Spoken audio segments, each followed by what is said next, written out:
wabarakatuh. Kembali lagi bersama saya Asy Purnama dengan NIM 231340109.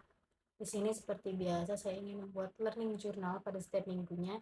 Sekarang itu pertemuan ke-11, jadi saya telah membuat learning journal itu yang sekarang adalah yang ke-11.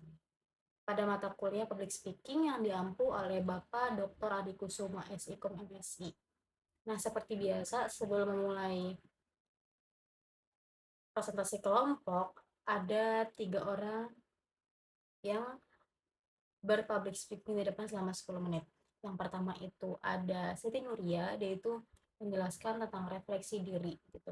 Yang kedua itu ada Ratu Mustarsyida, dia itu menjelaskan tentang tata cara bagaimana menjadi host live gitu.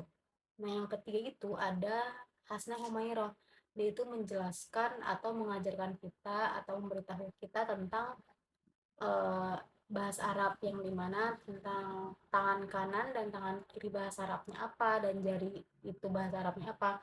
Nah, kalau misalkan tangan kanan itu bahasa Arabnya adalah yumna, kalau tangan kiri itu adalah bahasa Arabnya yusro, jadi yumna wa yusro. Kalau semisalnya jari itu, ibu jari itu, ini itu al ibhamu, asababatu, al wusto, al binsoru, al khinsoru. Nah, jadi kayak ada nyanyi gitu, kayak liyadani yumna wa yusra fikuliyadi khomsu asobi'a ya al ibhamu asababatu al wusto al binsoru al khinsoru. Itu Hasan itu kemarin menjelaskan tentang itu.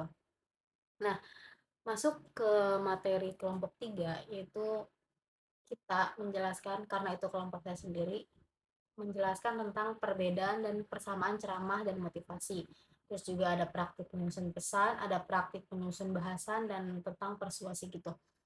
Nah, yang pertama yang akan kita bahas itu perbedaan motivasi dan ceramah. Jadi tujuan penyampaian motivasi itu lebih fokus buat memberi semangat, dorongan, dan bikin seorang itu jadi lebih yakin gitu sama dirinya sendiri supaya mau berkembang atau berubah jadi lebih baik. Sedangkan kalau misalnya ceramah itu lebih bertujuan buat menyampaikan informasi, ilmu, atau nasihat kepada pendengar tentang suatu hal tertentu. Isi bahasan dalam motivasi itu biasanya adalah lebih banyak tentang kata-kata penyemangat, pengalaman hidup, cara bangkit dari masalah, sampai ajakan untuk lebih percaya diri. Kalau misalkan isinya ceramah itu isi materinya lebih terarah ke pembahasan tertentu, misalnya agama, pendidikan, sosial, atau pengetahuan lainnya. Terus cara penyampaian motivasi biasanya disampaikan dengan cara yang lebih bersemangat, interaktif, dan juga bisa bikin pendengar ikut terbawa suasana. Biasanya juga sering memakai bahasa yang membangkitkan semangat, sementara ceramah itu cenderung lebih tenang, runtut, dan fokus menjelaskan materi supaya mudah dipahami. Terus fokus utama motivasi itu lebih ke menekankan bagaimana si pendengar itu bisa berubah sikap, punya semangat baru, dan termotivasi untuk bertindak. Sedangkan ceramah itu lebih fokus supaya pendengar memahami isi materi atau pesan yang sering dijelaskan. Terus harapannya setelah mendengarkan motivasi, audiens biasanya diharapkan jadi lebih semangat dan terdorong melakukan perubahan nyata dalam hidupnya. Sedangkan setelah mendengarkan ceramah, audiens diharapkan lebih paham, mengerti, dan bisa mengambil pelajaran dari apa yang disampaikan. Nah, materi yang kedua itu ada tentang persamaan motivasi dan ceramah. Walaupun punya tujuan yang sedikit berbeda, motivasi dan ceramah juga mempunyai beberapa persamaan. Keduanya sama-sama dilakukan lewat komunikasi lisan di depan banyak orang dan bertujuan menyampaikan pesan kepada audiens. Baik motivasi maupun ceramah juga sama-sama dibawakan oleh seorang pembicara yang menyampaikan informasi kepada pendengar. Terus selain itu, keduanya bisa mempengaruhi cara berpikir, sikap, bahkan perilaku seseorang. Karena itu, pembicara perlu juga kemampuan komunikasi yang baik supaya apa yang disampaikan mudah dipahami dan diterima pendengar. Terus ada juga menurut buku pelajaran SMA, ceramah merupakan kegiatan berbicara depan umum yang bertujuan menyampaikan informasi, pengetahuan, atau nasihat kepada banyak orang. Nah, materi yang selanjutnya itu ada tentang praktik menyusun pesan. Praktik penyusunan pesan itu bisa dibilang cara kita nyiapin dan nyampein informasi biar orang lain tuh gampang ngerti atau gampang paham sama apa yang mau kita sampaikan. Nah, menyusun pesan dengan baik itu penting banget karena kalau penyampaiannya jelas, biasanya komunikasi jadi lebih enak, gak gampang salah paham dan bisa ngulangin konflik juga. Yang pertama itu ada tentang perencanaan pesan. Sebelum nyampein pesan, kita nih harus tahu dulu nih tujuan kita tuh apa untuk nyampe pesan itu. Misalnya mau ngasih informasi kah, ngajak orang kah, atau jelasin sesuatu kah. Jadi selain itu kita juga perlu tahu, kita juga perlu tahu nih, lihat dulu siapa yang bakal nerima pesan biar bahasa yang kita pakai itu cocok dan nggak bikin mereka bingung gitu.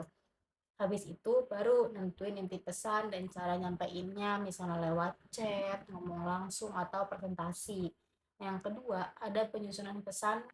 Kalau udah direncanain, pesannya mulai disusun biar urut dan gampang dipahami. Inti pembahasannya harus jelas. Terus tambah penjelasan atau contoh biar orang yang dengar dan baca itu nggak bingung. Pokoknya isi pesan itu dibuat sesimpel mungkin tapi tetap jelas maksudnya. Yang ketiga itu ada tentang revisi pesan. Sebelum pesan kita itu disampaikan, lebih baik dicek dulu, lihat lagi apakah bahasa udah dipahami atau ada kata yang kurang jelas atau enggak dan apakah isi pesannya itu udah sesuai sama tujuan awal, soalnya kadang ada kalimat yang maksudnya beda pas dibaca orang lain. Jadi penting buat diperiksa dulu biar nggak salah paham. Salah satu contoh biar nggak salah paham dalam membaca pesan itu adalah seperti antara perempuan dan laki-laki.